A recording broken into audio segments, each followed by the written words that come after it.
Look at the extreme north of our planet. A frozen, inhospitable wasteland of crushing ice and endless night. But for thousands of years, humanity believed this frozen abyss hid a perfect, warm, and highly advanced paradise. They called it Hyperborea, a legendary continent located literally beyond the reach of the north wind. This is the incredible evolution of a myth that started as poetry and ended as The story begins in ancient Greece.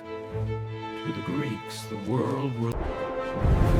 They believed the freezing winters were caused by Boreas, the violent god of the north. But they reasoned that if you traveled far enough north, past the source of the wind, the climate would be perfect. This was Hyperborea.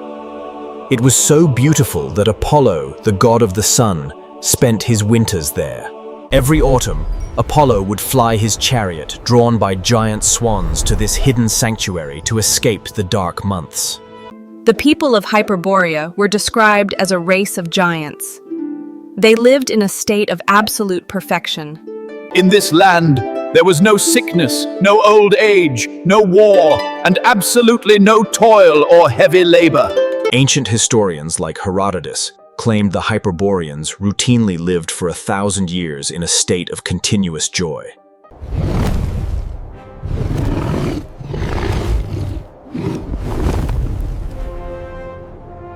For centuries, it remained a pure myth, until one man decided to sail north and find out for himself. Around 325 BC, a Greek explorer named Pytheas of Massalia launched an incredibly dangerous expedition into the unknown. He sailed past Britain, mapping it for the first time. But he didn't stop there. He pushed further north. 6 days north of Britain, he discovered a frozen, rocky landmass he called Thule, possibly modern-day Norway or Iceland. Here, Pytheas witnessed something completely alien to the Greeks, the midnight sun, where the day never truly ended. He also described a terrifying barrier where the ocean became a thick, slushy jelly that... When he returned to Greece, nobody believed him. Frozen oceans and days without night sounded like absolute madness.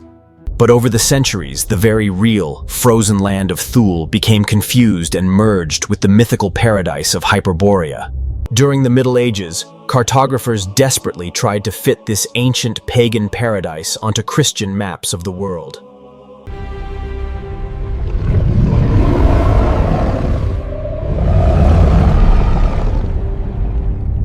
Roman historians wrote about Hyperborea not as a fairy tale, but as an absolute geographic fact.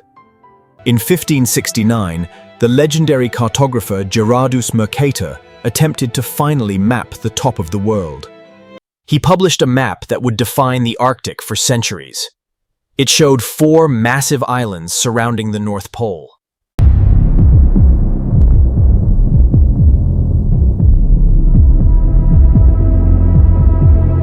Mercator believed this massive mountain of lodestone was the reason compass needles always pointed north. He also mapped 4 giant rivers violently rushing inward, creating a massive, terrifying whirlpool that drained into the earth. He even noted that one of these Hyperborean islands was inhabited by a race of pygmies, 4 feet tall.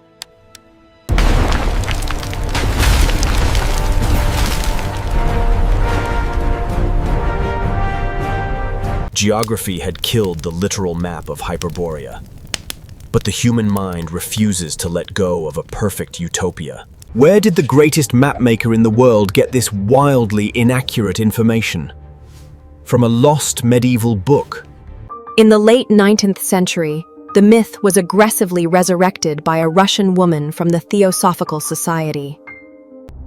In her highly influential esoteric book, The Secret Doctrine, she completely reinvented human history. She claimed humanity evolved through a series of massive spiritual epochs called the root races.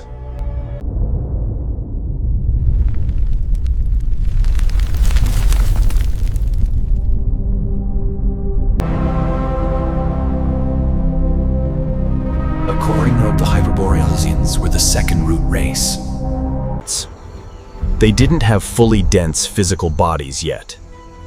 They reproduced by budding, like spores. They were followed by the Lemurians, and then the Atlanteans. Blavatsky turned Hyperborea from a Greek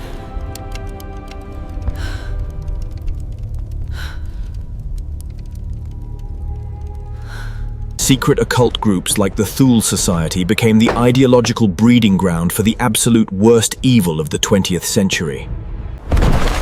They launched highly funded expeditions to Iceland, Antarctica, and Tibet, desperately searching for the lost After the catastrophic fall of the Third Reich, the dark, occult version of Hyperborea was buried in the ashes of the war. But simultaneously in America, Hyperborea was taking on an entirely different, incredibly popular new life in pulp fiction magazines. A research division was created, tasked entirely with proving this insane, pseudo-scientific racial history. A beautiful, poetic Greek myth about a peaceful winter paradise had been entirely corrupted to justify global conflict.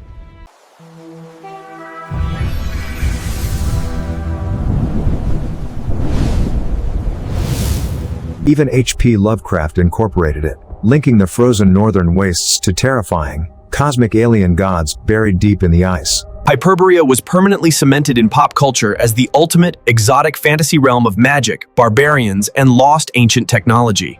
But the myth refuses to stay purely in the realm of fiction.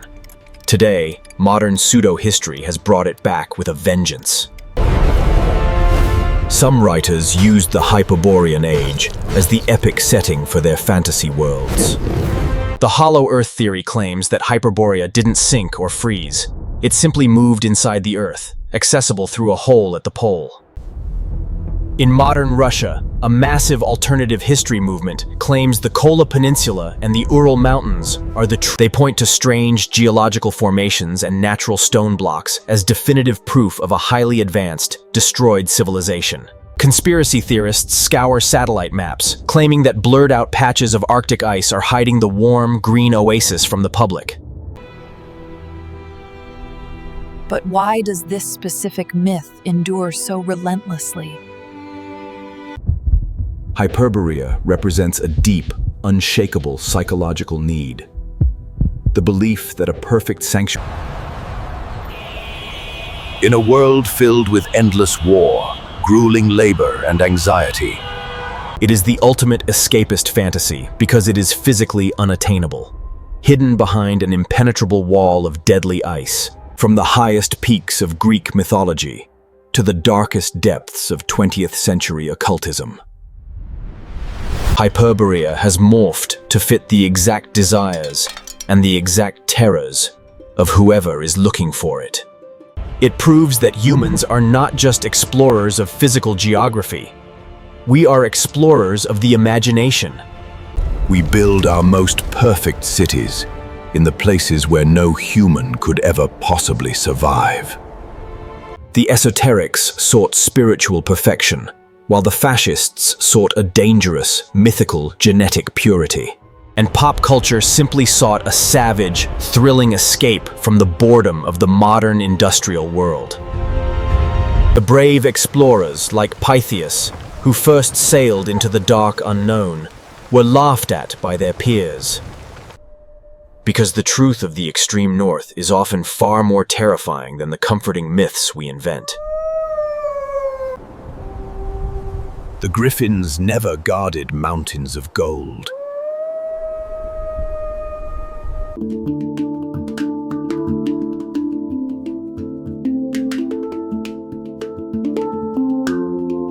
The real magic of the North doesn't need to be invented. It is written in the shifting ice and the auroras. Hyperborea will never be found on a modern satellite map or conquered by an icebreaker ship, because its true location has always been, and will always be, entirely within the human mind. If you want to explore more ancient myths, lost continents, and the history behind them, hit the subscribe button. Do you think there is any truth to the legends of the extreme north? Let us know in the comments below. Thanks for watching, and keep questioning the map.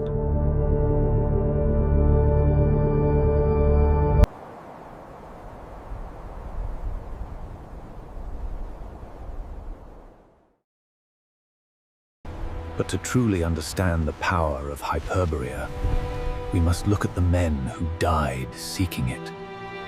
During the 19th century, the romantic idea of a warm, open polar sea still deeply infected scientific minds. Explorers launched massive wooden ships into the freezing darkness, hoping to break through the mythical ring of ice.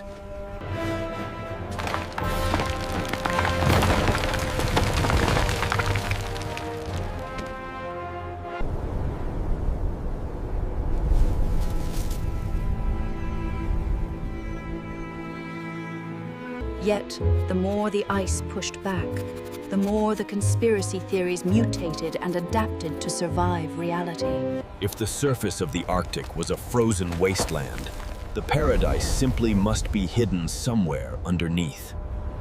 This psychological desperation gave birth to the modern Hollow Earth movement and its connection to the legend of Agartha. Believers claimed that a central sun burned inside the planet, secretly sustaining the ancient city of Hyperborea. A forged secret diary later surfaced, claiming that during this flight, Byrd actually entered the Hollow Earth. The fake diary claimed he saw a lush, green land, free of ice, complete with roaming, woolly mammoths. It claimed he was greeted by the master race, the ancient Hyperboreans, warning humanity about nuclear weapons. While the diary was a proven hoax, the idea of a green, tropical Arctic is actually deeply rooted in real science. This is the ultimate, mind-bending irony of the Hyperborea myth. Paleoclimatology reveals a shocking truth. Deep beneath the polar ice, scientists have found perfectly preserved fossils of alligators, turtles, and tropical palm trees. Without any modern science, ancient mythology accidentally described the exact geographical reality of the prehistoric past. It begs a profound question. Could myths like Hyperborea be fragments of a collective genetic memory of a warmer Earth? When the climate shifted and the ice ages arrived, that ancient paradise was violently buried under miles of frost. This aligns with the ancient belief in cyclical history, the idea that humanity goes through repeating golden and dark ages.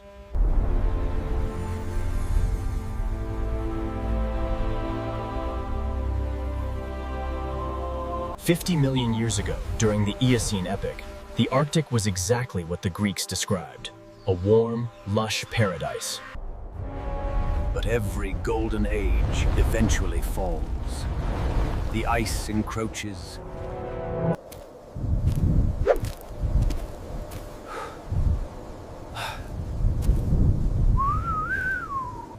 This is why the Greeks placed it beyond the north wind. It had to exist somewhere to balance the world. This is why occultists claimed it moved into the spirit realm, to keep it safe from the cold, hard touch of science. Our satellites have proven, beyond any shadow of a doubt, that the physical continent of Hyperborea is a geographic fiction. The path is revealed, not by looking outward, but within. Trust the inner direction. It is the ultimate reflection of our deep dissatisfaction with the painful, chaotic, and polluted reality of our current world.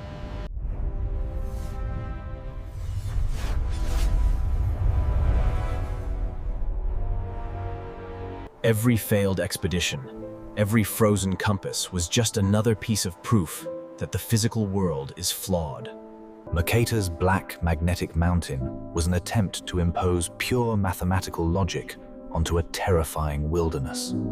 We want the gods to live among us, but we put them far enough away so we can never be disappointed. The promise of eternal youth and effortless joy is a narcotic that humanity simply cannot refuse to take. Blavatsky understood this deeply. She didn't sell geography, she sold an absolute, unshakable spiritual origin story. The myth is highly adaptable. When science disproves one version, our collective imagination simply rewrites the rules. Over the brutal, freezing Arctic landscape it soars, searching alone for a home that doesn't isolationist. From the very beginning, the Greeks knew that a perfect society could not exist within the known, physical world. It had to be placed at the absolute extreme, a mirror opposite to the struggles of daily civilization.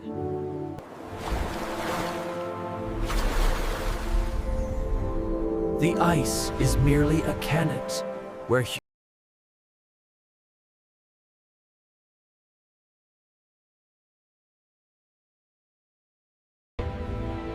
Behold the golden city of Hyperborea, hidden from mortal sight until now. The legend of the paradise beyond the north wind will absolutely never die. It will forever remain hidden in the mists, safely tucked away behind the impenetrable wall of the winter storm. A kingdom of the mind, waiting for a god of light who will never actually arrive. From the freezing Arctic to the depths of the ocean, human history is built entirely on these lost utopias. What is your favorite mythical lost continent? Atlantis? Lemuria? Let us know in the comments below. If you want to explore more ancient myths, lost continents, and the dark history behind them, hit the subscribe button. Thanks for watching, and never stop questioning the map. The cold consumes all stories in the end, leaving only the ice to remember. We look for perfection in lost cities, but perfection exists only in the momentary geometry of nature. The masks we wear to hide from the harshness of the world eventually crack under the pressure of reality. A single drop of ink can rewrite an entire history, turning innocent myths into dangerous weapons. False histories are destined to burn, but the ashes they leave behind stain the world for generations. Even the most glorious tales of pulp fantasy eventually succumb to the slow, inevitable rust of time. This is my drawing of the Earth. I put the sun inside because it keeps the world warm from the middle. The true magic lies not in the myth, but in the miraculous, provable reality hidden inside the ice cores. To find a palm tree at the North Pole is infinitely more wondrous than finding a golden city. The Arctic belongs to those adapted to survive it, not to the ghosts of ancient giants. As the 6-month night approaches, the shadows grow long, and the line between reality and myth blurs entirely. The Greeks built their temples in the sun, but sent their gods to vacation in the absolute frost.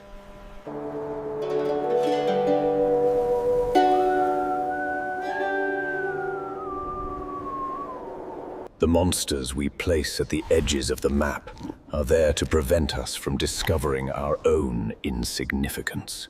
Pytheas sailed into the unknown and found the truth, only to be called a liar by men who never left their desks. The sluggish sea he described wasn't magic. It was the physical boundary where the ocean surrenders to the cold. Once a myth is carved into the history books, it takes thousands of years of science to erase it. In the Dark Ages, mapping the world was an act of theology, not an act of exploration. Terra incognita, the unknown land, the blank space where we project our greatest hopes and deepest fears.